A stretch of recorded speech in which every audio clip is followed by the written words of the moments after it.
The woman accidentally killed the person she loved the most. In a moment of utter despair and rage, she sang the song of mortality. In an instant, countless meteors rained down from the sky, destroying everything in their path, life, land, and all, and she was cursed with immortality. For tens of thousands of years, she wandered through countless human civilizations, all in search of her lost love. This story begins with a girl named Rin. She had loved singing since she was little. Her dream was to travel to the bustling royal capital and sing with the court musicians, but for some reason, her adoptive grandfather, Tarugia, always forbade her from singing. Tarugia's granddaughter, Meru, told her it was because every time Rin sang that particular song, strange phenomena would occur. Far away in the royal capital, there was a songstress named Finnu, revered as a goddess. She was breathtakingly beautiful, and she could sing miraculous spirit songs. That day, she sang to summon water,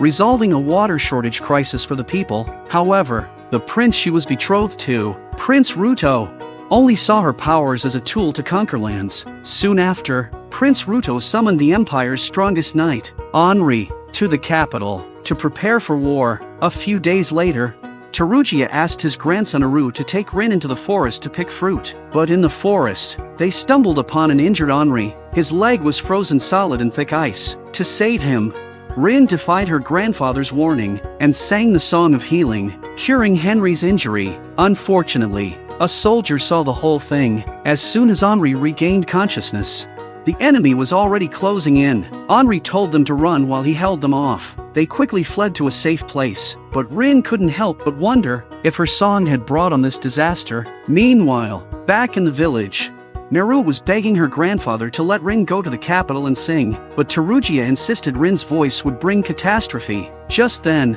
a general named Basra stormed into the village with a large group of soldiers, demanding that Tarugia hand over the girl who could sing spirit songs. By the time Rin and Aru returned, the village was engulfed in flames. Their grandfather had been brutally killed by Basra, and Meru was taking her last breath. With both their grandfather and Meru gone, Rin and Aru decided to journey to the royal capital. Along the way, they stopped at an inn to rest. There, they overheard some travelers talking about how General Basra was scouring the world, hunting for people who could sing spirit songs. At that moment, a woman named Pony, who claimed to be a bard, complained that the inn was too shabby and refused to pay for her stay. The innkeeper, feeling helpless, asked her to sing a song for everyone in exchange for the lodging fee. Her voice was incredibly moving. Rin couldn't help but join in and sing with her. Their duet was perfectly in sync, earning thunderous applause from the crowd. But the next moment, a group of soldiers burst in. Aru, trying to protect Pony, was seriously wounded. In the end, Rin had no choice but to sing the song of healing to treat Aru's wounds. Pony was stunned, because that song of healing had been lost for ages. Once Aru's injuries were healed, the three of them were captured by the soldiers. While en route, Aru used a small knife to cut the ropes binding them. Afterward, under Pony's guidance, Rin sang the song of wind, summoning a fierce gust that drove away the enemies. Meanwhile, Prince Ruto decided to send Finnu to the battlefield to sing the song of healing for wounded soldiers, but doing so would drain Finnu of tremendous energy. So Ruto arranged for Henri to escort her to a secluded place in the countryside to recover. During this time alone together, the two slowly began to fall in love. Just then, a large group of assassins launched a sudden attack to keep Finnu safe. Henri had no choice but to take her into hiding. That night, the weather was freezing cold. Trying to warm Henri, Finnu took the initiative and sang the song of fire to summon flames. But after she finished singing, she suddenly coughed up blood. It turned out that while she could harness power through her voice, it came at the cost of her life force, and Prince Ruto had known this all along. Henri was heartbroken and vowed to protect her no matter what. The next morning, Prince Ruto found them. Under the guise of reprimanding Henri for failing to protect Finnu, he ordered Henri to be sent to the front lines of battle. Elsewhere, Pony began to worry that using the power of song might shorten Rin's life, but she was surprised to discover that Rin was a rare exception. Using spirit songs not only didn't shorten Rin's lifespan, it actually made her more vibrant and full of life each time she sang. At this point, the three of them saw all kinds of massive weapons being transported from the royal capital. War was on the verge of breaking out, but Rin, determined to fulfill her dream, insisted on forming her own musical troupe and heading to the capital. Pony loved Rin's voice and became the first member to join Rin's band. On their journey, they met two sisters, Lux and Monica. They were also passionate about music. When they learned that Rin was forming a band, they eagerly asked to join. Aru picked up a strange black cube, but in a sudden cut to another scene, that same black cube was shown in the hands of General Basra. On Henry's first day at the front lines, he walked right into an enemy ambush. After a brutal battle, Finnu was sent in to sing the Song of Healing. Even though she saved countless soldiers at the cost of her own life force, Prince Ruto was still not satisfied. He demanded she sing one of the most destructive spirit songs to wipe out the enemy forces entirely. Finnu flatly refused. She didn't want to kill, but Ruto threatened her with Henry's life. It turned out the assassins who had tried to kill Finnu earlier were sent by Ruto himself. His true goal was to make Finnu and Henri fall in love, so he could manipulate them both. In the end, Finnu gave in. She had completely become a weapon of war, and this was only the beginning of her fall into darkness. Rin and her group soon arrived at the royal capital. There, they ran into Henri. Henri was arguing with soldiers in an attempt to save Finnu. Pony tried to use the distraction to sneak them through the gates, but their appearance distracted Henri, plunging him into danger. In a panic, Rin sang the Song of Wind to deflect the incoming arrows aimed at Henri, but her powers were exposed in the process. A large number of soldiers swarmed in and captured them all. In the prison cell, Henri told Rin about Finnu's story. Rin was deeply moved and resolved to help her. Henri stole a key from the guards and led everyone in an escape. Before parting, Henri told Rin to head west and find Dr. Vuezin at a research facility. Due to the frequent use of spirit songs, Finnu's body had grown weaker and weaker. Henri managed to find her, but just as they embraced tightly,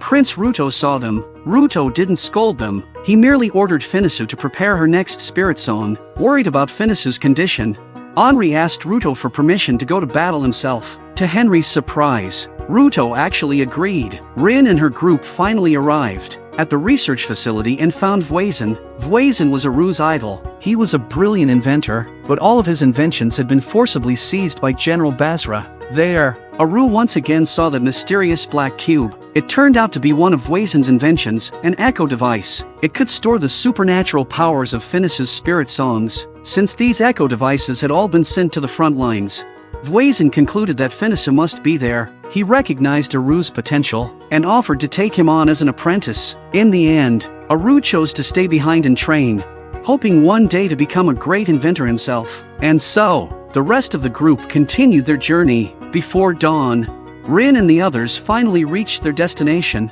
Using the thick fog as cover, the four of them slipped into the camp in search of Finnu, but the tent was empty. At that moment, Finnu was brought to a wide open field. Ruto claimed that the night before, a captured enemy had tried to escape and killed several frontline soldiers. So, he pleaded with Finnu to use her spirit songs to cremate the fallen soldiers and the prisoner. He promised that afterward, he would grant her freedom. With no other choice, Finnu sang the Song of Fire.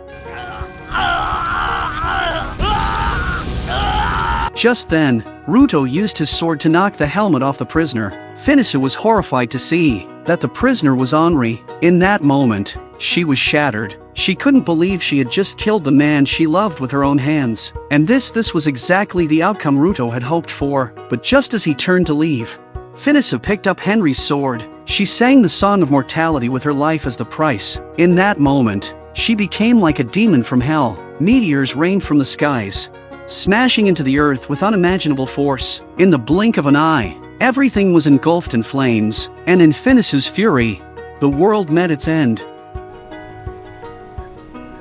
Tens of thousands of years later, an astronomer who looked strikingly like Henri was giving a speech on his latest discovery. A meteor shower that occurred in ancient times had wiped out the civilization of that era, but because of that event, a planet that once orbited the Earth had its trajectory altered. It's now estimated that in 60,000 years, it will collide with Earth. Sitting in the audience, Finnu listened coldly to all of this. She genuinely hoped that planet would crash into Earth, because she had lived for tens of thousands of years. Back then, she had sung the Song of Mortality at the cost of her life.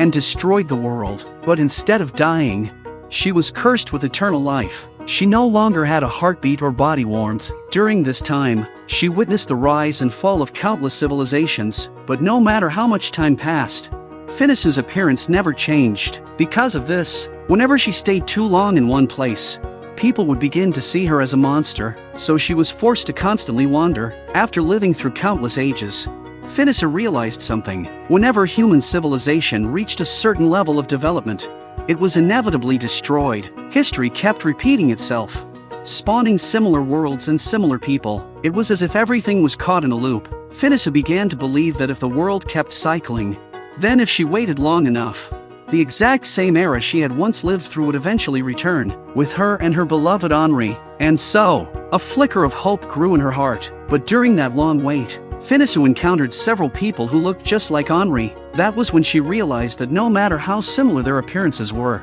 none of them were truly him. The Henri she loved could never return. After coming to this painful conclusion, Finnu came up with a plan. She began to write musical scores and let them spread among the people. She also scattered the legends of the ancient songstress and the spirit songs across the land. Finnu told the people that during the Star Song Festival, if they sang to the stars, their wishes would come true. But her real purpose was to trick everyone into singing the song of mortality with her. At the moment that planet came closest to Earth, to make it crash into the planet and finally end her life. Time passed, and the era of Rin's birth arrived. The aging General Tarugia chose to step down from his position. Around the same time, a man named Basra, with Finnu's help, became the new general. The day of Finnu's plan was fast approaching, but soon, she discovered something unexpected. This era was more similar to her original time than any she had ever seen. However, the Henri she encountered, and the one Rin met,